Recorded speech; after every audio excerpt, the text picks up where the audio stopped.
Trick to find bond order. Again bond order एक ऐसा concept है जनरली जहां से हमें किसी भी कॉम्पिटेटिव एग्जाम्स में क्वेश्चन देखने को मिल जाते हैं।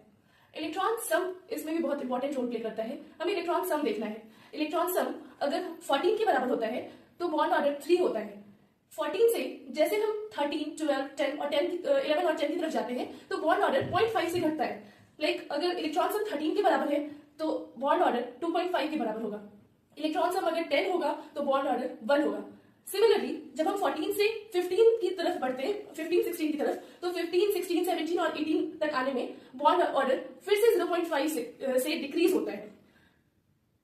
15 पे बॉन्ड ऑर्डर 2.5 होता है, 17 पे 1.5 होता है। इसी तरह से सेम ऑर्डर जब हम 14 से नीचे की तरफ आते हैं तो भी हमें देखने को मिलता है और 14 से ऊपर की तरफ जाते हैं तो भी हमें देखने को मिलता है।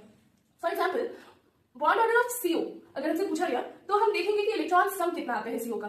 तो इलेक्ट्रॉन सम CO का 14 होगा, तो यहां से हम देखेंगे कि जब इलेक्ट्रॉन सम 14 के बराबर आता है तो बॉन्ड ऑर्डर 3 होता है। This is very simple concept. Bond order O2 plus का जब हम देखेंगे तो इलेक्ट्रॉन सम इसका देखेंगे जो कि 15 के बराबर होगा और बॉन्ड ऑर्डर यहां से जब हम देखेंगे तो 2.5 आ जाएगा। Thank you.